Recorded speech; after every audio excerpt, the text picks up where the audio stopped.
ಸ್ನೇಹಿತರೆ ನಮಸ್ಕಾರ. ನಾನು ರವೀಂದ್ರ ಜೋಶಿ. I am Joshi. ಸ್ನೇಹಿತರೆ, ಬಹುಶಃ ಇದನ್ನು ತಾವು ಕೂಡ ಗಮನಿಸಿರ್ತೀರಿ. ಒಂದೇ ಮನೆ, ಆ ಮನೆಯಲ್ಲಿ ಇಬ್ಬರು ಮಕ್ಕಳು. ಒಬ್ಬಾತ ಅತ್ಯಂತ ಯಶಸ್ವಿಯಾಗಿ ಅತ್ಯಂತ ಜನಪ್ರಿಯ ವ್ಯಕ್ತಿ ಆಗಿಬಿಡ್ತಾನೆ. ವ್ಯವಹಾರದಲ್ಲಿ ಯಶಸ್ಸು ಸಿಗತ್ತೆ, ಹೋದಲ್ಲೆಲ್ಲ ಮನ್ನಣೆ ಸಿಗತ್ತೆ, ಎಲ್ಲರೂ ಆತನನ್ನು ಇಷ್ಟಪಡ್ತಾರೆ, ಜನಾನುರಾಗಿಯಾಗಿರ್ತಾನೆ. ಮತ್ತೊಬ್ಬ ಮಗ ಇದ್ದಕ್ಕಿದ್ದ ಹಾಗೆ ಫೇಲ್ಯೂರ್ ಆಗಿಬಿಡ್ತಾನೆ, ಅಂತರ್ಮುಖಿಯಾಗಿರ್ತಾನೆ, ಜನರ ಜೊತೆ ಬೆರೆಯುವಂಥ ಮನಸ್ಥಿತಿಯೇ ಇರೋದಿಲ್ಲ. ಒಂದೇ ಮನೆಯ ಇಬ್ಬರು ಮಕ್ಕಳು, ಅದೇ ತಂದೆ ತಾಯಿ, ಒಂದೇ ಶಾಲೆಯಲ್ಲಿ ಇಬ್ಬರು ಓದಿದ್ದಾರೆ. ಒಬ್ಬಾತ ಅತ್ಯಂತ ಸಕ್ಸಸ್ಫುಲ್ ಆಗ್ತಾನೆ, ಒಬ್ಬ ಅತ್ಯಂತ ಫೇಲ್ಯೂರ್ ಆಗ್ತಾನೆ. ಕಾರಣ ಏನು? ಯಾವುದೋ ಒಂದು ಅದ್ಭುತವಾದ ಕೆಲಸವನ್ನು ಮಾಡಬೇಕು ಅಂತ ನೀವು ತೀರ್ಮಾನ ಮಾಡ್ತೀರಿ, ಹಗಲು ರಾತ್ರಿ ಕೆಲಸ ಮಾಡ್ತೀರಿ, ಅದಕ್ಕಾಗಿ ತಪನೆ ಮಾಡ್ತೀರಿ. ಆದರೆ ಯಶಸ್ಸು ಅನ್ನೋದು ನಿಮ್ಮ ಕೈಗೆ ಸಿಗೋದೇ ಇಲ್ಲ. ಪ್ರಯತ್ನವನ್ನೇನೂ ಕಡಿಮೆ ಮಾಡಿರೋದಿಲ್ಲ, ಸಂಕಲ್ಪ ಸರಿಯಾಗಿರುತ್ತೆ, ಆದರೆ ಸಲ್ಲಬೇಕಾದಂಥ ಫಲಿತಾಂಶ ನಿಮಗೆ ಸಲ್ಲೋದೇ ಇಲ್ಲ. ಯಾವ ಕಾರಣ ಏನು? ಇದನ್ನು ಕೂಡ ಆಲೋಚನೆ ಮಾಡಿ. ಇದರ ಹಿಂದೆ ಅದೃಶ್ಯವಾದಂಥ ಏನಾದರೂ ಶಕ್ತಿ ಇದೆಯಾ? ಏನಾಗಿದೆ ನಮ್ಮಲ್ಲಿ, ಈ ಸಲಹೆ ಕೊಡೋರು, ಉಪದೇಶ ಕೊಡೋರು ಹಾಗಿರಬೇಕು, ಹೀಗಿರಬೇಕು, ಪಾಸಿಟಿವ್ ಮೆಂಟಲ್ ಅಟಿಟ್ಯೂಡು, ನೆಗೆಟಿವ್ ಮೆಂಟಲ್ ಅಟಿಟ್ಯೂಡು, ಯಾವಾಗಲೂ ಪಾಸಿಟಿವ್ ಆಲೋಚನೆ ಮಾಡಬೇಕು, ಹಾಗೆ ಮಾಡೋದರಿಂದ ಯಶಸ್ಸು ಸಿಕ್ಬಿಡುತ್ತೆ, ನಾವು ನೆಗೆಟಿವ್ ಆಲೋಚನೆ ಮಾಡಿದರೆ ಎಲ್ಲ ಫೇಲ್ಯೂರ್ ಆಗಿಬಿಡುತ್ತೆ. ಈ ರೀತಿಯಾದಂಥ ಕ್ಲೀಶೆಯ ಮಾತುಗಳನ್ನು ಹೇಳಿ ಹೇಳಿ ಇಡೀ ನಮ್ಮ ಆಲೋಚನಾ ಶೈಲಿಯನ್ನೇ ಸಂಪೂರ್ಣವಾಗಿ ಸಂಕೀರ್ಣಗೊಳಿಸಿಬಿಟ್ಟಿದ್ದಾರೆ. ವಾಸ್ತವವಾಗಿ ಅದರ ಅಗತ್ಯ ಇರೋದಿಲ್ಲ. ವಾಸ್ತವವಾಗಿ ಒಬ್ಬ ಮನುಷ್ಯ ಯಾವಾಗಲೂ ಪಾಸಿಟಿವ್ ಆಗಿ ಆಲೋಚನೆ ಮಾಡಲಿಕ್ಕಾಗೋದಿಲ್ಲ.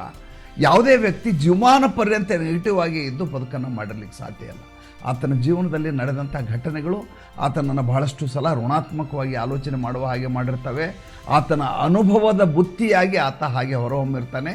ಇದೆಲ್ಲದರ ಹಿಂದೆ ಇರುವಂಥ ಅತಿ ದೊಡ್ಡದಾದ ಶಕ್ತಿ ಯಾವುದು ಅಂತಂದರೆ ಅದು ಮೈಂಡ್ ಸೆಟ್. ಏನಿದು ಮೈಂಡ್ ಸೆಟ್ಟು? ಭಾಳ ಮುಖ್ಯವಾದಂಥ ವಿಚಾರ. ಮೊದಲನೇದಾಗಿ ನೀವು ಈ ವಿಡಿಯೋವನ್ನು ಹಿರಿಯರಾಗಿ ನೋಡ್ತಾ ಇದ್ದರೆ ನಿಮ್ಮ ಬದುಕಿನಲ್ಲಿ ಇದು ಭಗವದ್ಗೀತೆ ಅಂದ್ಕೊಂಡು ಪ್ರತಿ ದಿವಸ ಇದನ್ನು ಅನುಸರಿಸುವ ಪ್ರಯತ್ನವನ್ನು ಮಾಡಿ. ಮಕ್ಕಳಾಗಿದ್ದರೆ, ನಿಮ್ಮಲ್ಲಿ ಮನೆಯಲ್ಲಿ ಮಕ್ಕಳಿದ್ದರೆ ಅವರಿಗೆ ಈ ವಿಡಿಯೋವನ್ನು ಕೇಳಿಸಿ, ಆವಾಗ ಅವರಿಗೆ ವಾಸ್ತವತೆಯ ಅರಿವಾಗುತ್ತೆ. ಯಾಕೆಂದರೆ ನಮ್ಮಲ್ಲಿ ಏನಾಗಿದೆ ಅಂತಂದರೆ ಪರ್ಸನಾಲಿಟಿ ಡೆವಲಪ್ಮೆಂಟ್ ಅಂತ ಹೇಳ್ತಾ ಬೋಧನೆಯನ್ನು ಮಾಡುವುದೇ ಪ್ರಕ್ರಿಯೆ ಆಗಿದೆ ವಿನಃ ಒಬ್ಬ ಮನುಷ್ಯನ ಬದಲಾವಣೆಗೆ ಒಳಗಡೆ ಇರುವಂಥ CPU ಹೇಗೆ ಬದಲಾಗಬೇಕು ಅನ್ನೋದ್ರ ಬಗ್ಗೆ ಆಲೋಚನೆಯನ್ನೇ ಮಾಡೋದಿಲ್ಲ. ಪ್ರತಿಯೊಬ್ಬ ವ್ಯಕ್ತಿಗೂ ತನ್ನದೇ ಆದಂಥ ಒಂದು ಚೌಕಟ್ಟು ಅಂತ ಇದ್ದೇ ಇರುತ್ತೆ. ನಾನು ಮೈಕ್ ಟೈಸನ್ ಆಗಲಿಕ್ಕೆ ಸಾಧ್ಯ ಇಲ್ಲ, ಪ್ರಯತ್ನ ಮಾಡಬಹುದು, ಆದರೆ ಮೈಕ್ ಟೈಸನ್ ಆಗಲಿಕ್ಕೆ ಸಾಧ್ಯ ಇಲ್ಲ. ಏಕೆಂದರೆ ನನಗೆ ಒಲಿದು ಬಂದಿರುವುದು ವಾಕ್ಚಾತುರ್ಯ, ನನಗೆ ಒಲಿದು ಬಂದಿರುವುದು ಓದುವುದು, ಜ್ಞಾನವನ್ನು ಸಂಪಾದನೆ ಮಾಡುವುದು, ತನ್ಮೂಲಕ ಅದನ್ನು ಜನರಿಗೆ ಹೇಳುವುದು. ಈ ರೀತಿಯ ಕ್ವಾಲಿಟಿಗಳು ನನ್ನಲ್ಲಿದ್ದಾವೆ. ಏನಿದು ಮೈಂಡ್ ಸೆಟ್ ಅಂದರೆ, 2006ರಲ್ಲಿ ಸ್ಟ್ಯಾನ್ಫೋರ್ಡ್ ಯೂನಿವರ್ಸಿಟಿಯಲ್ಲಿ ಕೆನಲ್ ಡ್ವೆಕ್ ಅನ್ನುವಂಥ ಒಬ್ಬ ಮನಃಶಾಸ್ತ್ರಜ್ಞ ಒಂದು ಪುಸ್ತಕ ಬರೆದಿದ್ದಾರೆ. Mind set the new psychology of success ಅಂತ ಆ ಪುಸ್ತಕದ ಹೆಸರು. 2 ಥರದ ಮೈಂಡ್ ಸೆಟ್ ಇರುತ್ತೆ ಸ್ವಾಮಿ, ನಮಗೂ ನಿಮಗೂ ಕೂಡ ಇರುವಂಥದ್ದು 2 ಥರದ ಮೈಂಡ್ ಸೆಟ್. ಒಂದು ಫಿಕ್ಸೆಡ್ ಮೈಂಡ್ ಸೆಟ್ಟು, ಇನ್ನೊಂದು growth mind set. Fixed mind set ಅಂತಂದರೆ ನಮ್ಮನ್ನು ನಾವು ಒಂದು ಫಿಕ್ಸ್ ಮಾಡ್ಕೊಂಡು ಬರುವಂಥ ಮನಸ್ಥಿತಿ. ನನಗೆ ಚೆನ್ನಾಗಿ ಮಾತಾಡಲಿಕ್ಕೆ ಬರಲ್ಲ ಬಿಡು, ಇದರಿಂದ ನಾನು ಮಾತಾಡಬಾರ್ದು, ನನಗೆ ದೇವರು ಶಕ್ತಿ ಕೊಟ್ಟಿಲ್ಲ ರೀ, ನಾನು ಹಂಗೆ ಮಾಡೋಕ್ಕಾಗಲ್ಲ, ನಂದು ಇರೋದೇ ಇಷ್ಟು, ನಾನು ಹೀಗೆ ಬದುಕಬೇಕು, ನನ್ನ ಜೀವನದಲ್ಲಿ ನಾನು ಮಾಡಿದ್ವಲ್ಲ ವಿಫಲ ಆಗ್ತವೆ, ಅದು ಏನು ಮಾಡಲಿಕ್ಕಾಗಲ್ಲ, ದೇವರು ಆ ರೀತಿ ಮಾಡಿದ್ದಾನೆ, ಆದ್ದರಿಂದ ನಾನು ಹಿಂಗಿದ್ದೀನಿ. ಇನ್ನೊಂದು ಗ್ರೋತ್ ಮೈಂಡ್ ಸೆಟ್, ನನ್ನಲ್ಲಿ ಶಕ್ತಿ ಇಲ್ಲ, ಆದರೆ ನಾನು ಬೆಳೆಯಬೇಕು, ನಾನು ಶಾಲೆಯಲ್ಲಿದ್ದಾಗ ಚೆನ್ನಾಗಿ ಓದಲಿಲ್ಲ, ಈಗ ಚೆನ್ನಾಗಿ ಓದಿ ನಾನು ಮುಂದೆ ಬರುವ ಪ್ರಯತ್ನ ಮಾಡಬೇಕು, ಈಗ ನಾನು ಇಂಥ ವೃತ್ತಿಯಲ್ಲಿದ್ದೀನಿ, ನನ್ನನ್ನು ನಾನು ಇಷ್ಟ ಸೀಮಿತಗೊಳಿಸ್ಕೊಂಡಿದ್ದೀನಿ, ನನ್ನೆದುರಿಗಿಂಥ ಸವಾಲಿದೆ, ಈ ಸವಾಲನ್ನು ಮುಟ್ಟಬೇಕು ಅಂದರೆ ನಾನು ಹಿಂಗೆ ಮಾಡಲೇಬೇಕು. ಯಾವುದೋ ಒಂದು ವೃತ್ತಿಯಲ್ಲಿ ನನ್ನನ್ನು ತೊಡಗಿಸ್ಕೊಂಡಿದ್ದೀನಿ, ನನಗೆ ಅದರ ಲಿಮಿಟೇಷನ್ನಲ್ಲಿದ್ದೀನಿ, ನಾನು ಇದರಿಂದ ಮುಂದೆ ಹೋಗಬೇಕು ಅಂತಂದರೆ ನಾನು ಕಷ್ಟಪಟ್ಟು ಅದನ್ನು ಸಾಧಿಸಲೇಬೇಕು. ಇದು ಗ್ರೋತ್ ಮೈಂಡ್ ಸೆಟ್. ನಮ್ಮನ್ನು ಎಲ್ಲರೂ ಏನು ಮಾಡ್ತಾರೆ ಅಂದರೆ ಫಿಕ್ಸ್ ಮೈಂಡ್ ಸೆಟ್ಗೆ ತಮ್ಮನ್ನು ತಾವು ಅಲ್ಲಿಗೆ ಫಿಕ್ಸ್ ಮಾಡ್ಕೊಂಡಿರ್ತಾರೆ. ಯಾಕೆ ಹಂಗಾಗತ್ತೆ? ಈ ಫಿಕ್ಸ್ ಮೈಂಡ್ ಸೆಟ್ ಇದೆಯಲ್ಲ, ಇದು ಶುರು ಆಗೋದು ಇವತ್ತು ನಿನ್ನೆ ಶುರು ಆಗಿರೋದು. ನಮ್ಮ 5 ಅಥವಾ 6ನೇ ವಯಸ್ಸಿಗೆ ಈ ಫಿಕ್ಸ್ ಮೈಂಡ್ ಸೆಟ್ ಶುರು ಆಗುತ್ತೆ. ನಿನಗೆ ಮ್ಯಾಥಮೆಟಿಕ್ಸ್ ಬರೋದಿಲ್ಲ ಬಿಡೋ, ನೀನು ಸುಮ್ಮನೆ ಬೆಳಗ್ಗೆ ಎದ್ದರೆ ನಿನಗೆ ಹೇಳ್ಕೊಟ್ಟು ನಮಗೆ ಬೇಜಾರಾಗ್ಬಿಟ್ಟಿದೆ, ನೀನು ಕನ್ನಡದಲ್ಲಿ ಕನ್ನಡ ಚೆನ್ನಾಗಿ ಬರೀತೀಯ, ನಿನ್ನ ಹ್ಯಾಂಡ್ ರೈಟಿಂಗ್ ಚೆನ್ನಾಗಿದೆ, ನಿನಗೆ ಮ್ಯಾಥ್ಸ್ ಬರೋದಿಲ್ಲ, ನೀನು ಮುಂದೆ ಡಾಕ್ಟರ್ ಆಗಲಿಕ್ಕಾಗಲ್ಲ, ನಿನಗೆ ಬಯಾಲಜಿ ಚೆನ್ನಾಗಿ ಬರೋದೇ ಇಲ್ಲ, ನಿನಗೆ ಬಯಾಲಜಿ ಬಲ್ಲದೆ ಮಾಡಿ ನೀನು ಡಾಕ್ಟ್ರ್ ಆಗ್ಲಿಕ್ಕೆ ಸಾಧ್ಯನೇ. ಸುಮ್ಮನೆ ಕನಸು ಕಂಡು ನಿಮ್ಮ ಅಪ್ಪ ಅಮ್ಮ ಹೇಳ್ತಾರೆ ಅಂತೇಳಿ ನೀನು ಬಯಾಲಜಿ ಓದ್ಲಿಕ್ಕೆ ಹೋಗಬೇಡ, ನೀನು ಡಾಕ್ಟ್ರ್ ಆಗಲಿಕ್ಕೆ ಸಾಧ್ಯ ಇಲ್ಲ. ಅದರ ಫಲಶ್ರುತಿಯಾಗಿ ಅದು ನಿಜ ಅಂತ ಒಳಗಡೆ ಪ್ರೋಗ್ರಾಮ್ ಆಗಿಬಿಟ್ರು. ಅವ್ರು ಹೇಳಿದ್ದು ಸರಿ ಇದೆ, ಟೀಚರ್ ನಂಗೆ ಬಯಾಲಜಿ ಬರೋದಿಲ್ಲ, ಅವ್ರು ಹೇಳಿದ್ದು ಸರಿ ಇದೆ ಆದ್ದರಿಂದ ನಾನು ಫೇಲ್ ಆಗಿದ್ದೀನಿ, ಇವ್ರು ಹೇಳಿದ್ದು ಸರಿ ಇದೆ ಅದೇ ಸರಿ ಅದು. ಅಂದರೆ ಆ ರೀತಿ ಪ್ರೋಗ್ರಾಮ್ ಮಾಡಿರೋದ್ರಿಂದ ನಮ್ಮ ಆಲೋಚನಾ ಶೈಲಿಯ ಸಂಪೂರ್ಣವಾಗಿ ಆ ರೀತಿ ಆಗಿಬಿಟ್ಟಿರ್ತೀವಿ. ಯದ್ಭಾವಂ ತದ್ಭವತಿ, ನಾವು ಏನು ಅಂದ್ಕೊಂಡಿರ್ತೀವೋ ಅದು ಆಗ್ತದೆ. ಹೀಗೆ ಯಾವಾಗ ಫಿಕ್ಸೆಡ್ ಮೈಂಡ್ಸೆಟ್ ಆಗತ್ತೋ ಆವಾಗ ಯಶಸ್ಸು ಸಿಗಲಿಕ್ಕೆ ಸಾಧ್ಯವೇ ಇಲ್ಲ. ಇದರಿಂದ ಹೊರಗೆ ಬರೋದು ಹೇಗೆ? ತುರ್ತಾಗಿ ನಮಗೆಲ್ಲ ಯಶಸ್ಸು ಸಿಕ್ಬಿಡ್ಬೇಕು. 2 ಮಿನಿಟ್ಸ್ ನೂಡಲ್ ಲೈಫ್ ನಮ್ದೀಗ. 2 ನಿಮಿಷದಲ್ಲಿ ನೂಡಲ್ ಆಗಬೇಕು, 2 ನಿಮಿಷದಲ್ಲಿ ಎಲ್ಲ ಕೆಲಸಗಳಾಗ್ಬಿಡಬೇಕು, ಜೀವನದಲ್ಲಿ ಧಾವಂತಿಕೆ ಇರುತ್ತೆ, ತಕ್ಷಣದಲ್ಲಿ ಬದಲಾಗಿಬಿಡಬೇಕು. ನಾವು ವ್ಯವಧಾನವನ್ನು ಅನುಸರಿಸಲಿಕ್ಕೆ ತಯಾರಿಲ್ಲ, ಧಾವಂತದಲ್ಲಿ ಬದುಕನ್ನು ಸಂಪೂರ್ಣವಾಗಿ ಮಾಡ್ಕೊಂಡ್ಬಿಟ್ಟಿರೋದ್ರಿಂದ ನಮಗೆ ಆ ರೀತಿಯ ಆಲೋಚನೆ ಆಗೋದಿಲ್ಲ. ಯಾವಾಗ ಈ ಗ್ರೋತ್ ಮೈಂಡ್ಸೆಟ್ ಇದೆಯಲ್ಲ, ಆ ಗ್ರೋತ್ ಮೈಂಡ್ಸೆಟ್ ಬಯಸುವುದೇನೆಂದರೆ ಮೊದಲನೇದಾಗಿ ಏನು ನಮಗೆ ಚಿಕ್ಕವರಿದ್ದಾಗ ಪ್ರೋಗ್ರಾಮ್ ಆಗಿದೆಯಲ್ಲ, ಆ ಪ್ರೋಗ್ರಾಮನ್ನು ಅಳಿಸಿ ಹಾಕುವ ಕೆಲಸದಿಂದ ಗ್ರೋತ್ ಮೈಂಡ್ಸೆಟ್ಟಿಗೆ ಬದಲಾವಣೆ ಮಾಡ್ಬೋದು. ಹೇಗೆ? ನಮ್ಮ ಸುತ್ತಮುತ್ತಲು ಜನ ಯಾರು ನಮ್ಮ ಬಗ್ಗೆ ನೆಗೆಟಿವ್ ಆಗಿ ಮಾತಾಡ್ತಾರೋ ಅವರ ಜೊತೆ ಸಂಪರ್ಕಗಳನ್ನು ಕಡಿಮೆ ಮಾಡ್ತಾ ಬರೋದು. ಇನ್ನೊಬ್ಬರು ನಮ್ಮ ಬಗ್ಗೆ ಏನು ಆಲೋಚನೆ ಮಾಡ್ತಾರೋ ಅದನ್ನು ಕಿವಿಗೆ ಹಾಕ್ಕೊಳ್ಳದೇ ಇರೋದು. ಮೂರನೇದು, ಇನ್ನೊಬ್ಬರಿಗಾಗಿ ಬದುಕುವ ಶೈಲಿಯನ್ನು ಕಡಿಮೆ ಮಾಡೋದು. ಇನ್ನೊಬ್ಬರಿಗಾಗಿ ಅಂದರೆ ಅವ್ರು ಏನಂತಾರೆ ಅನ್ನೋದಕ್ಕೆ ನಾವು ಹಂಗೆ ಮಾಡಿದೆವು. ನಮ್ಮ ಇಡೀ ಜೀವನ ಬೇರೆಯವರು ಏನಂತಾರೆ ಅನ್ನೋದ್ರ ಮೇಲೆಯೇ ನಿರ್ಭರ ಆಗಿರುತ್ತೆ ವಿನಃ ನಮಗೇನು ಅನ್ಸತ್ತೆ ಅನ್ನೋದ್ರ ಬಗ್ಗೆ ನಾವು ಆಲೋಚನೆಯನ್ನು ಮಾಡಿದ್ರೆ ನಮಗೇನು ಅನ್ಸತ್ತೆ ಅನ್ನೋ ಟೈಮ್ಗೆ ನಾವು ಹಾಸ್ಪಿಟ್ಲ್ ಬೆಡ್ ಮೇಲೆ ಇರ್ತೀವಿ, ಇಲ್ಲ ICUನಲ್ಲಿ ಇರ್ತೀವಿ. ಅದನ್ನು ಕೇಳಿಸ್ಕೊಳ್ಳಿಕ್ಕೆ ಯಾರು ಇರೋದಿಲ್ಲ. ಲೋಕಸ್ ಆಫ್ ಕಂಟ್ರೋಲ್ ಅಂತ ಹೇಳ್ತೀವಿ, internal locus of the control. ಎರಡನೇದು ಎಕ್ಸ್ಟರ್ನಲ್. ಮೊದಲೇದು ನಮ್ಮನ್ನು ನಾವು ಸರಿ ಮಾಡ್ಕೊಳ್ಳಿಕ್ಕೆ ಒಳಗಡೆ ಫೀಡ್ ಮಾಡೋದು. ಅವನು ಹೇಳಲಿಕ್ಕೆ ನನಗೆ ಮಾತಾಡ್ಲಿಕ್ಕೆ ಬರೋದಿಲ್ಲ ಅಂತ ಹೇಳಲಿಕ್ಕೆ ಅವನು ಯಾರ್ರೀ, ನನಗೆ ಗೊತ್ತಿದೆಯಲ್ಲ ನಾನು ಮಾತಾಡಬಲ್ಲೆ. ನಂತರ ಅಂತ ಆತ್ಮವಿಶ್ವಾಸ ಇದೆ. ಈ ಕಮ್ಯುನಿಟಿಯಲ್ಲಿ ಮಾತಾಡೋಕ್ಕಾಗಲ್ವ, ಇನ್ನೊಂದು ಕಮ್ಯುನಿಟಿಗೆ ಹೋಗಿ ಮಾತಾಡ್ತೇನೆ. ಆ ಕಮ್ಯುನಿಟಿಲಿ ಮಾಡಲಿಕ್ಕಾಗಲ್ವ, ಇನ್ನೊಂದು ಕಮ್ಯುನಿಟಿಗೆ ಹೋಗ್ತೇನೆ. ಇಲ್ಲಿ ನಂಗೆ ಕೆಲಸ ಮಾಡೋಕ್ಕಾಗಲ್ವ, ಇನ್ನೊಂದು ಕಡೆ ಹೋಗಿ ಮಾಡ್ತೀನಿ. ಜಾಗವನ್ನು ಬದಲಾವಣೆ ಮಾಡುವ ಮೂಲಕ ನಮ್ಮಲ್ಲಿ ವಿಶ್ವಾಸವನ್ನು ತುಂಬಿಕೊಳ್ಳುವ ಕೆಲಸ ಮಾಡೋದು. ಇನ್ನು ಎಕ್ಸ್ಟರ್ನಲ್ ಲೋಕಸ್ ಅಂತಂದರೆ ಇತರರು, ಸೋಷಿಯಲ್ ಮೀಡಿಯಾಗಳು ನಮ್ಮ ಮೇಲೆ ಮಾಡಿರುವಂಥ ಅತಿ ದೊಡ್ಡದಾದಂಥ ಪರಿಣಾಮ. ಬೆಳಗ್ಗೆ ಎದ್ದ ತಕ್ಷಣ ನೀವು ಯಾರನ್ನೇ ನೋಡ್ರಿ, ಅವ್ರೇನು ಮಾಡ್ತಾರೆ, ದಿಮ್ ಕೆಳಗೆ ಮೊಬೈಲ್ ಇಟ್ಕೊಂಡಿರ್ತಾರೆ, ಚಕ್ ಅಂತ ತೆಗಿತಾರೆ, ಸೋಷಿಯಲ್ ಮೀಡಿಯಾ ಆನ್ ಮಾಡ್ತಾರೆ. ಒಂದೋ ಫೇಸ್ಬುಕ್ಕು, ಇಲ್ಲ ಇನ್ಸ್ಟಾಗ್ರಾಮು, ಇಲ್ಲ ಯೂಟ್ಯೂಬು, ಇಲ್ಲ ವಾಟ್ಸಪ್ ಗ್ರೂಪ್ಗಳು. ಯಾರು ಏನು ಮಾಡ್ತಾ ಇದ್ದಾರೆ ಅನ್ನೋದೇ ನಮ್ಮ ಮೊದಲೇ ಕೆಲಸ ನೋಡೋದು. ನಮ್ಮದೇನು ಅಂತ ನಾವು ನೋಡೋಂಗೆ ಅಲ್ಲ. ಓಹೋ ಅವರು ನ್ಯೂ ಜರ್ಸಿಗೆ ಹೋಗಿದ್ದಾರೆ, ಅಮೇರಿಕಾಗೆ ಮಕ್ಕಳು ನೋಡೋಕೆ ಅಲ್ಲಿ ಹೋಗಿದ್ದಾರೆ. ಅವರು ನೋಡಿ ಹೇಗಿದೆ ಅವ್ರ ಜೀವನ, ಹೆಂಗಾಗಿ ಹೋಯ್ತು ನೋಡಿ, ಏನಿದ್ರು ಏನಾದರೂ ನೋಡಿ. ಇವರು ಹೊಸ ಬಟ್ಟೆ ತೊಗೊಂಡಿದ್ದಾರೆ, ಮಾಲ್ನಲ್ಲಿ ಓಡಾಡ್ತಾ ಇದ್ರು ನೋಡಿ, ಇಲ್ಲಿದೆ ಅವರು. ಇನ್ನೊಬ್ಬರ ಜೀವನವನ್ನು ನೋಡುವುದು ಮತ್ತು ಇನ್ನೊಬ್ಬರ ಜೀವನ ನೋಡಿ ಕರಬಹುದು ಮತ್ತು ನಮ್ಮನ್ನು ಅವರ ಜೊತೆ ಕಂಪೇರ್ ಮಾಡಿಕೊಳ್ಳೋದು, ಇದರಲ್ಲಿ ಬೆಳಗಿನ ಅರ್ಧ ಗಂಟೆ ಸಮಯ ಹೊರಟೋಗ್ಬಿಡುತ್ತೆ. ಅಲ್ಲಿಂದ ಜೀವನ ಏನು ಶುರು ಆಗತ್ತಲ್ಲ, ಅದು ಸಂಪೂರ್ಣ ನೆಗೆಟಿವೇ, ಪಾಸಿಟಿವ್ ಆಗಲಿಕ್ಕೆ ಸಾಧ್ಯವೇ ಇಲ್ಲ. ಹಾಗೆ ಶುರುವಾದಂಥ ಜೀವನ ನಿಮ್ಮಲ್ಲಿ ಉತ್ಪಾದನಾ ಶಕ್ತಿಯನ್ನು ಹೇಗೆ ಜಾಸ್ತಿ ಮಾಡಬಲ್ಲದು ದಯವಿಟ್ಟು ನನಗೆ ಹೇಳಿ ನೀವು. ಹಾಗಾದರೆ ಏನು ಮಾಡಬೇಕು? ಬೆಳಗ್ಗೆ ಎದ್ದ ತಕ್ಷಣ ಬೇರೆ ಏನೂ ಮಾಡೋದು ಬೇಡ, ಒಳ್ಳೆ ನಿದ್ದೆಯನ್ನು ಮಾಡಿದ್ನಲ್ಲ ಅಂತ ಮೊದಲು ಸಮಾಧಾನ ಪಟ್ಕೊಳ್ಳಿ. ಸಮಾಧಾನ ಪಟ್ಕೊಂಡು ದೇವ್ರಿಗೊಂದು ನಮಸ್ಕಾರ ಮಾಡಿ. ಕಷ್ಟಪಡಬೇಕಾಗಿಲ್ಲ ಅದಕ್ಕೆ ಯಾಂತ್ರಿಕವೂ ಅಲ್ಲ. ಯಾಕೆಂದರೆ ಇವತ್ತು ನಾವು ಬದುಕಿದ್ದೀವಿ ಅಂದರೆ ದೇವರಿಂದ ಬದುಕಿರೋದು ನಾವು. ಇಲ್ಲದೆ ರಾತ್ರಿನ ಹಾರ್ಟ್ ಅಟ್ಯಾಕ್ ಹೊರಟೋಗಿರೋದು. ಬೇಡ್ಕೊಳ್ಳಿ, ಒಂದು ಈ ರೀತಿ ಮಲಗುವ ಅವಕಾಶವನ್ನು ದೇವರು ನಮಗೆ ಕಲ್ಪಿಸಿದ್ದಾನೆ. ಎಷ್ಟೋ ಜನ ಬೀದಿಯಲ್ಲಿ ನಿರ್ಗತಿಕರಾಗಿ ಸಾಯ್ತಾ ಇದ್ದಾರೆ. ಇವತ್ತು ಏನು ಮಾಡಬೇಕು ಅದೆಲ್ಲ ಪಾಸಿಟಿವ್ ಆಗತ್ತೆ ಅಂತ ಒಂದು ಒಳ್ಳೆಯ ಮಾತನ್ನು ಮನಸ್ಸಿಗೆ ಹೇಳ್ಕೊಂಡು ನಿಮ್ಮ ಒಳಗಿರುವ ಗೆಳೆಯನಿಗೆ ಹೇಳಿ, ಇವತ್ತು ಅದ್ಭುತವಾದ ಜೀವನವನ್ನು ನಾನು ಮಾಡಿ ನಿನಗೆ ರಾತ್ರಿ ರಿಪೋರ್ಟ್ ಕೊಡ್ತೀನಿ ಅಂತೇಳಿ. ನಿನ್ನೆ ನಾವು ಕಷ್ಟಪಟ್ಟು ಒಂದು ಒಳ್ಳೆಯ ಸ್ಥಾನಕ್ಕೆ ನಾವು ಬಂದು ಇವತ್ತು ನಿಲ್ಲಿಕ್ಕೆ ಕಾರಣೀಭೂತ ಆಗಿದ್ದರೆ ಇವತ್ತು ಅದಕ್ಕೆ ಕಾರಣ. ನಿನ್ನೆ ನಾವು ಸಂಪೂರ್ಣವಾಗಿ ವಿಫಲ ಆಗಿದ್ದರೆ ಅದು ಕೂಡ ಅದೇ ಕಾರಣ. ನಿನ್ನೆಯ ಒಟ್ಟು ಮೊತ್ತ ಇವತ್ತು, ಇವತ್ತಿನ ಒಟ್ಟು ಮೊತ್ತ ನಾಳೆ. ನಿನ್ನೆಯ ಒಟ್ಟು ಮೊತ್ತ ಸರಿಯಿಲ್ಲ ಅಂದರೆ ಇವತ್ತು ಸರಿಯಿಲ್ಲ. ಇವತ್ತಿನ ಒಟ್ಟು ಮೊತ್ತ ತುಂಬ ಅಟ್ರಾಕ್ಟಿವ್ ಆಗಿದೆ, ಆಕರ್ಷಕವಾಗಿದೆ, ಕಷ್ಟಪಟ್ಟು ಕೆಲಸ ಮಾಡಿದ್ದೀನಿ, ಇವತ್ತು ನಾನು ಕಂಫರ್ಟ್ ಝೋನನ್ನು ಮೀರಿ ಹೊರಗಡೆ ಬಂದಿದ್ದೀನಿ ಅಂದರೆ ನಾಳೆ ಸುಂದರವಾಗಿರುತ್ತೆ.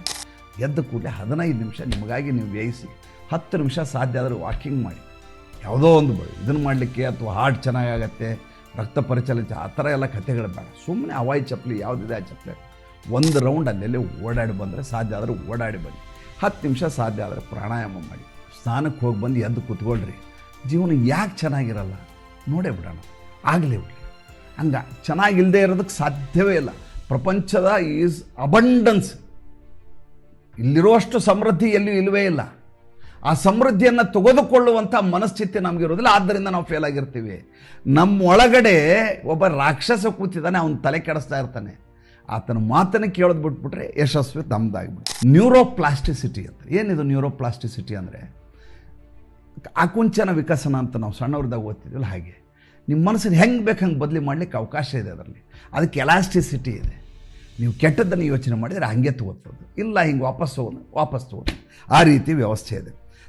ಥಾಮಸ್ ಎಡಿಸನ್ ಇದ್ದಾನಲ್ಲ, ಆತನಿಗೆ ಸ್ಕೂಲ್ನಲ್ಲಿ ಫೇಲ್ಯೂರು ಅಂತ ಹೇಳಿದ್ರಿ. ಇವನಿಂಥ ದಡ್ಡ ಯಾರು ಇಲ್ವೇ ಇಲ್ಲ ಅಂತೇಳಿ ಅವರಮ್ಮ ಸ್ಕೂಲ್ ಬಿಟ್ಟು ಮನೆ ಕರ್ಕೊಂಬಂದು ನಾವು ಮನೇಲೇ ಓದಲಿ. ಯಾಕಂದ್ರೆ ಸ್ಕೂಲ್ನಲ್ಲಿ ಆತನಿಗೆ ನೆಗೆಟಿವ್ ಎನರ್ಜಿ ಹಾಕ್ತಾರೆ ಅಂತ ಅವಕ್ಕೆ ಬೇಜಾರಿತ್ತು. ಒಂದು ತಾಯಿಗೆ ಯಾವ ಟೀಚರ್ ಬೈತಾರೆ, ಜೊತೆಗಿರೋ ಸ್ಟೂಡೆಂಟ್ಸು ಅವ್ನು ತಪ್ಪು ಮಾಡಿದಾಗ ನಗುತ್ತಾರೆ, ಅವನಿಗೆ ಎದ್ದು ನಿಲ್ಲಿಸ್ತಾರೆ, ಅವನಿಗೆ ಅವಮಾನ ಆಗತ್ತೆ. ಬೇಡ ಮನೆಯಲ್ಲಿದ್ದು ಓದಲಿ ಅಂತ. ಮನೆಯಲ್ಲಿದ್ದ ಅದು ಓದ್ತಾ ಇದ್ದ, ಅವ್ನು ಬಲ್ಬ್ ಕಂಡು ಹಿಡಿಬೇಕು ಪ್ರಯತ್ನ ಮಾಡ್ತಾನೆ. 999 ಸಲ ಫೇಲ್ ಆಗ್ತಾನೆ. ಫೇಲ್ ಆದಾಗೆಲ್ಲ ಅನ್ಕೋತಾನೆ, ನಾನು ಹೇಗೆ ಬಲ್ಬನ್ನು ಮಾಡಬಾರದು ಅಂತ ಇವತ್ತು ಕಲಿತೆ ನಾನು. 1000ನೇ ಸಲ ಆತ ಸರಿಯಾದ ಬಲ್ಬನ್ನು ಮಾಡ್ತಾನೆ.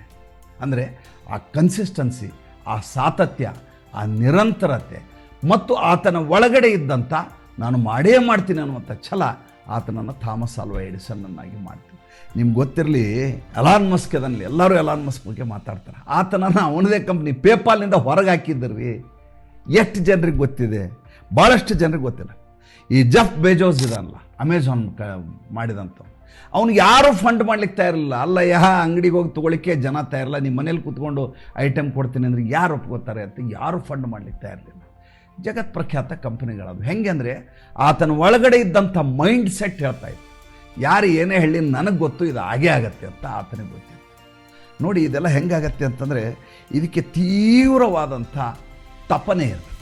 ಈಗ ಈ ಬ್ಯಾಂಬೂ ಟ್ರೀ ಇದೆ ಸ್ವಾಮಿ, ಬ್ಯಾಂಬೂ ಟ್ರೀ ಹೆಂಗೆ ಬೆಳೆಯುತ್ತೆ ನಿಮ್ಗೆ ಗೊತ್ತಿದೆ? ಅದು ಬ್ಯಾಂಬೂ ಟ್ರೀ ಮೊದಲ 4 ವರ್ಷ ಬೆಳೆದೇ ಇಲ್ಲ. ಅದು ನೀವು ಸಸಿ ಹಾಕಿ 1 ವರ್ಷ ನೀರು ಹಾಕಿ, ಮಳೆ ಬರಲಿ, ಮತ್ತೊಂದು ವರ್ಷ ಹಾಕಿ, 2 ವರ್ಷ, 3 ವರ್ಷ, 4 ವರ್ಷ ಬರದೇ ಇಲ್ಲ.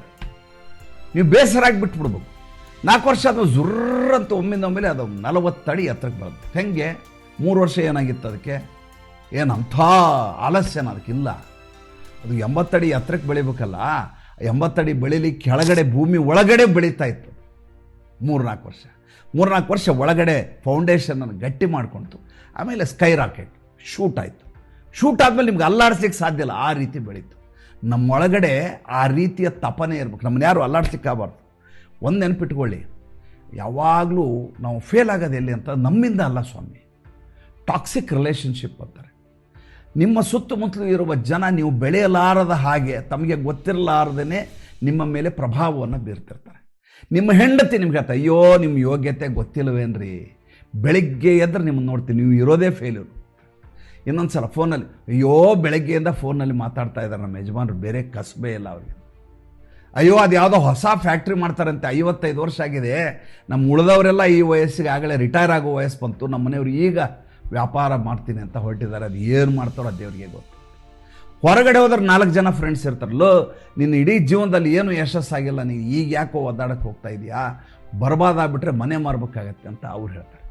ಈ ರೀತಿಯ ಜನರ ಮಧ್ಯೆ ನೀವೇನಾದರೂ ಇದ್ದರೆ ನಿಮ್ಮ ಫೇಲ್ಯೂರ್ 100ಕ್ಕೆ 100 ಗ್ಯಾರಂಟಿ.